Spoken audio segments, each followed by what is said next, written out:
บนสวรรค์อันกว้างใหญ่และสวยงามซึ่งเป็นที่อยู่ของพระมหาเทพผู้ยิ่งใหญ่นั้นพระมหาเทพได้นั่งเพ่งมองมายังโลกมนุษย์และพระองค์ก็รู้สึกไม่สบายใจนักเพราะบัดนี้เหล่าดาบทกำลังประพฤติปฏิบัติตนออกนอกลู่นอกทางทั้งดาบทหน้าใหม่และคนเก่าต่างก็ประพฤติผิดศีลธรรมอีกทั้งไม่ยึดมั่นอยู่ในเส้นทางของนักบวชที่พระมหาเทพเองก็ให้ความยืดหยุ่นในหลายๆเรื่องทั้งเรื่องของการมีคู่ครองที่พระองค์นั้นไม่เห็นด้วยในครั้งแรกแต่เมื่อเหล่าดาบทขอร้องให้พวกตนมีภรรยาได้พระองค์ก็อนุญาตให้ตามที่ต้องการและคาดหวังว่าดาบททั้งหลายคงจะปฏิบัติตนตามที่พระองค์กำชับแต่กลับไม่เป็นอย่างนั้นเหล่าดาบทกลับหลงระเริงในชีวิตไม่กระทำตัวเองให้เป็นที่น่าเคารพและไม่ใส่ใจคนทั่วไปอีกด้วยดาบทแต่ละคนได้ใช้ชีวิตตามกิเลสที่ครอบงำในจิตใจพระมหาเทพอยากจะเห็นกับตาว่ายังมีดาบทคนไหนที่เป็นคนดีหลงเหลืออยู่บ้างจึงได้ลงมายังโลกมนุษย์โดยได้ปลอมแปลงร่างเป็นดาบทหนุ่มคนหนึ่งและให้ผู้ที่ติดตามมาด้วยนั้นแปลงโฉมเป็นภรรยาของตนเมื่อไปถึงป่าแห่งหนึ่งซึ่งเป็นที่อยู่ของเหล่าดาบทที่ไม่ตั้งตนอยู่ในศีลธรรมไม่บำเพ็ญตบะและไม่บูชาเทพบนสวงสวรรค์พระองค์ก็ขออาศัยอยู่ที่นั่นด้วยซึ่งดาบทแต่ละคนก็ให้อยู่อาศัยด้วยความยินดีแถมยังคอยดูแลห่วงใยจนพระมหาเทพในร่างดาบทหนุ่มคิดว่าตนเองได้คิดผิดไปที่หาว่าเหล่าดาบทไม่มีความดีอยู่ในตัวตนแล้วเพราะพวกเขาคอยดูแลพระองค์กับภรรยาปลอมๆเป็นอย่างดีพระมหาเทพคิดว่าเมื่อลงมายังเมืองมนุษย์แล้วก็ขออยู่ในร่างของดาบทหนุ่มต่อและกระทำให้ดาบททั่วไปเห็นว่าการเป็นดาบทที่ถูกต้องนั้นเป็นอย่างไรพระองค์ก็เริ่มแผนการโดยการแต่งตัวด้วยเสื้อผ้าเก่าๆและไม่สวมเครื่องประดับใดๆรวมทั้งไม่อวดตัวเองและไม่เย่อหยิ่งแสดงให้เห็นถึงการเป็นดาบทที่มีความสมถะและมีจิตใจที่นิ่งสงบเหล่าดาบทพากันเลื่อมใสในตัวดาบทแปลงกายแต่พวกเขาก็ยังคงประพฤติตัวเหลวไหลฝักใฝ่ในทางชั่วมากกว่าที่จะอยู่ในศีลในธรรมพวกเขาก็แค่ชื่นชมในการประพฤติปฏิบัติตัวของดาบทคนใหม่ที่เพิ่งจะเข้ามาอยู่ร่วมด้วยแต่พวกเขาไม่เคยเปลี่ยนแปลงตัวเองและที่หนักหนากว่านั้นก็คือดาบทผู้ชายนั้นต่างก็พากันมาแวะเวียนเกี่ยวพาราสีภรรยาของดาบทหนุ่มโดยที่พวกเขาไม่ได้สนใจเลยว่านางนั้นมีสามีแล้วและไม่ให้ความเกรงใจดาบทหนุ่มแม้แต่น้อยที่หนักกว่านั้นคือบรรดาเมียของดาบทต่างก็ไม่วางตนให้สมกับที่ตัวเองมีคู่ครองแล้วพวกเธอต่างพากันทำตัวประหนึ่งว่าโสดตัวคนเดียวและคอยท่าทอดสะพานให้ดาบทหนุ่มอยู่ตลอดแต่พระมหาเทพในร่างของดาบทหนุ่มก็ไม่เคยสนใจใยดีพวกเธอเลยพระองค์ยังคงมุ่งมั่นตั้งใจที่จะทำให้เหล่าดาบทเห็นว่าการเป็นดาบทที่ดีนั้นเป็นอย่างไรในแต่ละวันพระองค์จะนุ่งห่มเสื้อผ้าจากหนังสัตว์และนั่งบำเพ็ญเพียรตบะอย่างสงบนิ่งแต่ก็มักจะถูกรบกวนโดยเหล่าภรรยาของพวกดาบทที่ไม่เอาไหนพวกเธอมักจะมาหาเพื่อพูดคุยกับดาบทแปลงกายในครั้งแรกๆนั้นพระมหาเทพในร่างดาบทก็พูดคุยด้วยดีแต่เมื่อเห็นแล้วว่าหญิงสาวเหล่านั้นไม่ได้มีเจตนามาสนทนาธรรมด้วยแต่กลับมาเสนอตัวและยั่วยวนพระองค์ก็ทรงเฉยเมยและให้ภรรยาปลอมๆของตนนั้นคอยขัดขวางไม่ให้ภรรยาของดาบทเข้าถึงตัวพระองค์แต่พวกเธอเหล่านั้นก็ยังพยายามที่จะไปหาพระองค์ให้ได้เมื่อพวกเธอกลับไปไม่นานพวกดาบทชั่วก็คอยเข้ามาตอแยกับภรรยาปลอมๆของดาบทหนุ่มอีกจนทั้งสองต่างเอื่อมระอาแต่ก็พยายามรักษาท่าทีเพราะมีจุดมุ่งหมายเพื่อที่จะสั่งสอนเหล่าดาบททั้งหลายให้กลับใจกลับมาเป็นดาบทที่น่านับถือเหมือนเดิมเหล่าดาบทที่ใส่ไม่ดีแม้จะประพฤติตนมากๆในกามคุณไม่ได้รักเดียวใจเดียวไม่ได้ใส่ใจภรรยาของตนเองแต่พอรู้ว่าภรรยาของพวกตนให้ความสนใจดาบทที่เพิ่งมาอยู่ใหม่พวกเขาก็ไม่ชอบใจ แต่แทนที่จะไม่พอใจภรรยาของตนเองกลับโกรธเคืองดาบทหนุ่มพวกเขารู้สึกหมั่นไส้ที่ดาบทหนุ่มนั้นหน้าตาดีจนทำให้ภรรยาของพวกเขาหลงไหลดาบทหลายคนจึงพยายามที่จะหาทางทำร้ายดาบทหนุ่มพวกเขาต้องการทำร้ายให้ถึงตายเพื่อที่ภรรยาของพวกเขาจะได้ไม่ต้องเห็นหน้าดาบทหนุ่มอีกและเมื่อดาบทหนุ่มตายไปพวกเขาก็จะได้ไปวอแวร์ยุ่งเกี่ยวกับภรรยาของดาบทหนุ่มได้ด้วยโดยไม่มีดาบทหนุ่มคอยขัดขวางว่ากล่าวพระมหาเทพที่แปลงกายเป็นดาบทหนุ่มนั้นจะบำเพ็ญเพียรภาวนาเกือบตลอดทั้งวันพอตกกลางคืนก็จะออกไปนั่งบำเพ็ญภาวนาตามป่าช้าอีกสิ่งที่ดาบทหนุ่มทำนี้ก็ยิ่งทำให้เหล่าดาบทพากันหมั่นไส้และไม่พอใจพวกเขาจึงรวมหัวกันคิดวางแผนการทำร้ายในค่ำคืนหนึ่งเมื่อดาบทหนุ่มออกไปบำเพ็ญเพียรที่ป่าช้า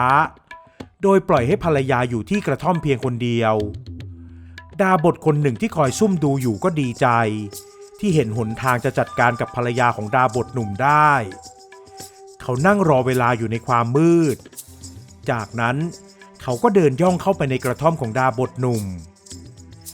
ดาบทคนนั้นยิ้มย่องอยู่ในใจว่าวันนี้เขาจะรวบรัดภรรยาของดาบทหนุ่มมาเป็นของตนให้จงได้เขาย่องเข้าไปในกระท่อมอย่างเงียบเชียบแต่เขาก็ต้องแปลกใจเพราะในกระท่อมมีเพียงแสงตะเกียงส่องสว่างอยู่เท่านั้นแต่ไม่มีหญิงสาวภรรยาของดาบทหนุ่มอยู่เลยดาบทชั่วช้ารู้สึกแปลกใจมากเพราะคอยดักซุ่มเฝ้ามองอยู่ตลอดเวลาและมั่นใจได้ว่าภรรยาของดาบทหนุ่มต้องอยู่ในกระท่อมเป็นแน่เขามั่นใจว่าเธอไม่ได้ออกไปไหนเลยดาบทชั่วรู้สึกเซ็งและหัวเสียเป็นอย่างมากที่แผนการของเขาไม่สำเร็จเขาเลยหันหลังจะเดินออกจากกระท่อมแต่ทันใดนั้นก็มีหมาตัวใหญ่พุ่งกระโจนมาจากทิศทางไหนก็ไม่รู้ได้หมาดำตัวใหญ่ทั้งกัดทั้งข่วนจนดาบทชั่วล้มลงเขาพยายามป้องกันตัวเองแต่ก็ทำอะไรมากไม่ได้แต่สุดท้ายเขาก็สะบัดตัวหลุดออกจากกรงเล็บของหมาตัวนั้นและรีบวิ่งหนีไปอย่างไม่คิดชีวิตพอร่างอันโชคเลือดของดาบทชั่วลับหายไปแล้วร่างของหมาดำตัวใหญ่ก็กลับกลายเป็นหญิงสาวภรรยาของดาบทหนุ่มหญิงสาวยืนหัวเราะขบขันกับเหตุการณ์ที่เกิดขึ้นจากนั้นร่างของเธอก็หายวับไปและร่างนั้นก็ไปปรากฏในป่าช้าตรงที่พระมหาเทพในร่างดาบทหนุ่มกำลังนั่งบำเพ็ญเพียรอยู่ดาบทหนุ่มลืมตาขึ้นช้าๆและพยักหน้าให้กับภรรยาปลอมๆของเขาข้าทำเกินไปหรือไม่ข้าไม่โทษเจ้าดอกเจ้าทำถูกต้องแล้วเราจะทำอย่างไรกันต่อไปได้โปรดพระองค์ทรงแนะนำไว้ให้เป็นหน้าที่ของข้าเจ้ากลับไปก่อนเถิดดาบทพวกนั้นไม่กล้ายุ่งกับเจ้าแล้วฝ่ายดาบทชั่วที่ถูกหมาดำกัดข่วนได้ไปขอความช่วยเหลือจากเพื่อนดาบทด้วยกันเมื่อดาบทนิสัยไม่ดีทั้งหมดรับรู้เรื่องราวพวกเขาก็โกรธเคืองและคิดว่าคงจะเก็บดาบทหนุ่มไว้ไม่ได้แล้วดาบทคนหนึ่งที่มีวิชาแก่กล้าได้ออกปากจะจัดการกับดาบทหนุ่มเองเขาบอกว่าจะจัดการกับดาบทหนุ่มให้ตายภายในเร็ววันแล้วค่อยมาจับฉลากภรรยาของดาบทหนุ่มว่าใครจะได้ไปครอบครองเมื่อพูดคุยกันจบเหล่าดาบทชั่วก็หัวเราะกันอย่างครื้นเครงหลังจากนั้นแผนการของพวกเขาก็เริ่มขึ้นโดยดาบทที่มีวิชาแก่กล้าได้ไปหาดาบทหนุ่มที่ป่าช้าและเมื่อไปถึงก็เห็นดาบทหนุ่มกำลังนั่งบำเพ็ญเพียรอยู่อย่างสงบนิ่งและมีแสงสว่างเรืองรองรอบๆกายของดาบทหนุ่มด้วยทำให้ดาบทคนนั้นรู้สึกอิจฉาที่เห็นความมีสง่าราศีในตัวของดาบทหนุ่มยิ่งพอนึกถึงภรรยาของพวกตนที่พากันหลงไหลในตัวดาบทหนุ่มก็ยิ่งทำให้มีความขุ่นเคืองและความไม่พอใจก็ยิ่งเพิ่มเป็นทวีคูณดาบทคนนั้นได้กลับไปที่กระท่อมของเขาและได้ร่ายพระเวทภายในป่าช้าก็ปรากฏเป็นเสือใหญ่โตตัวหนึ่งเสือตัวนั้นดูน่ากลัวและมันก็วิ่งพุ่งเข้าหาดาบทหนุ่มที่นั่งบำเพ็ญเพียรอยู่แต่ดาบทหนุ่มที่ลืมตาขึ้นอย่างช้าๆนั้น ได้สะบัดมือขวาเพียงเบาๆเสือตัวนั้นก็ล้มลงชักดิ้นชักงอและขาดใจตายในทันทีดาบทหนุ่มที่มองดูเสือสิ้นลมอยู่นั้นได้แต่สายหัวอย่างระอาใจพวกเจ้านี่ช่างหยาบช้าและชั่วร้ายจริงๆพระมหาเทพในร่างดาบทหนุ่มรู้สึกโกรธเคืองแต่ในที่สุดก็ดับอารมณ์โกรธนั้นได้และให้อภัยดาบทชั่วทุกคนพระองค์นั่งเพ่งสมาธิและกำหนดลมหายใจรวมทั้งกำหนดจิตให้อภัยต่อดาบททั้งปวงด้วยพอรุ่งเช้าเมื่อดาบททุกคนเห็นดาบทหนุ่มเดินกลับมาจากป่าช้าทุกคนก็รู้สึกผิดหวังที่ไม่สามารถจัดการกับเขาได้พวกดาบทนิสัยไม่ดีจึงรวมกลุ่มกันอีกและมอบหมายให้ดาบทคนเดิม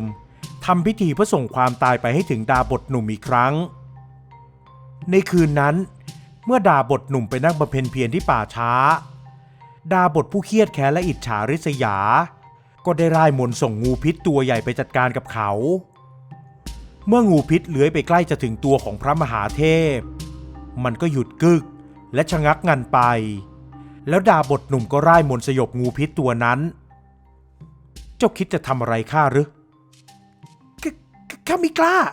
ได้โปรดให้อภัยข้าจะให้ข้าทำสิ่งใดข้าก็ยอมพระองค์ทั้งสิ้นจากนั้นดาบทหนุ่มก็หลับตานั่งบำเพ็ญเพียรต่อและงูพิษตัวนั้นก็เลือนหายเข้าไปในตัวของพระองค์เมื่อเหล่านักบวชชั่วรับรู้ได้ว่าอสรพิษร้ายที่ส่งไปสังหารดาบทหนุ่มนั้นยอมสิโรราบแล้วพวกเขาก็พากันแปลกใจบางคนเริ่มรู้สึกได้ว่าดาบทหนุ่มคงจะไม่ใช่ดาบทธรรมดาอย่างแน่นอนแต่ดาบทชั่วร้ายก็ยังอยากจะลองของต่อเขาจึงส่งปีศาจร้ายไปหาดาบทหนุ่มอีกและคิดว่าครั้งนี้ดาบทหนุ่มจะต้องตายอย่างแน่นอนแต่พระมหาเทพที่อยู่ในร่างของดาบทหนุ่มก็จัดการกับปีศาจร้ายได้อย่างไม่ยากเย็นพระองค์ได้ร่ายรำโดยใช้ท่วงท่าที่น่าสะพรึงกลัวและทำให้ปีศาจตนนั้นไม่สามารถยืนหยัดฝืนอยู่ได้มันร้องโหยหวนอย่างทุกข์ทรมาน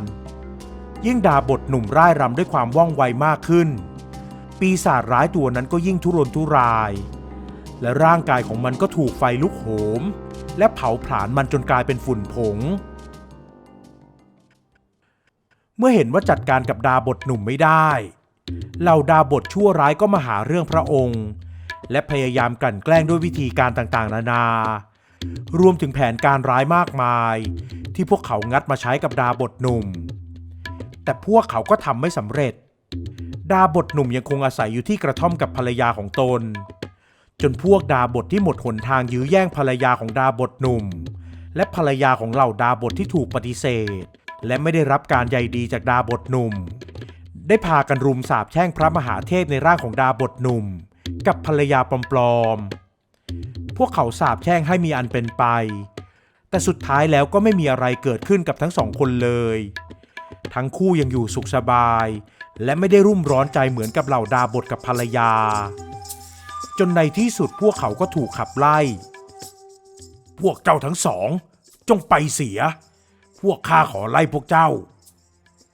ยายถึงได้ขับไล่กันจงบอกความผิดของข้าได้หรือไม่เหล่าดาบทชั่วได้แต่มองหน้ากันเพราะไม่รู้จะใส่ความหรือบอกกล่าวถึงความผิดอะไรได้พวกเขารับรู้ได้แค่ว่าดาบทหนุ่มนั้นไม่ธรรมดาและการมาอยู่กับพวกเขาก็ยิ่งทำให้พวกเขายิ่งดูแย่ลงดาบทหนุ่มบอกกับทุกคนว่าเขานั้นจะอยู่ตรงไหนก็ได้ไม่มีใครสามารถขับไล่เขาได้และบอกให้เหล่าดาบททั้งหมดเปลี่ยนแปลงตัวเองให้ตั้งอยู่ในความเป็นดาบทที่ดีถ้าไม่สามารถทำได้ก็ให้ใช้ชีวิตแบบมนุษย์ธรรมดาที่ไม่แอบอ้างอะไรแต่พวกดาบทนั้นไม่ยอมดาบทหนุ่มจึงสำแดงฤทธิ์เดชโดยร่างของดาบทหนุ่มได้กลายเป็นพระมหาเทพที่นั่งอยู่บนหลังเสือตัวที่ถูกส่งไปทำร้ายพระองค์และมีอสรพิษตัวหนึ่งคล้องคลออยู่ดาบทชั่วที่ส่งเสือและงูพิษไปทำร้ายนั้นถึงกับเข่าอ่อนเมื่อเห็นหลังเสืออยู่ใต้ร่างของพระมหาเทพแถมงูร้ายตัวนั้นก็กลับกลายเป็นงูที่เชื่องเมื่อพันพระศอกของพระมหาเทพอยู่ แต่ท่านคือ โอ้ไม่ได้โปรดให้อภัยพวกข้าด้วยพวกข้าผิดไปแล้วใหญ่พวกเจ้าถึงหวาดกลัวตัวตนของข้าใหญ่ไม่หวั่นเกรงสิ่งผิดบาปที่ทำกันพระมหาเทพได้ใช้ไฟล้างผลาญเหล่าดาบทชั่วและภรรยาของพวกเขาทุกคนไฟได้ลุกมอดไหม้ร่างของทุกคนและร่างของพวกเขาก็สลายกลายเป็นผุยผงเชกเช่นเดียวกับปีศาจร้ายตนนั้น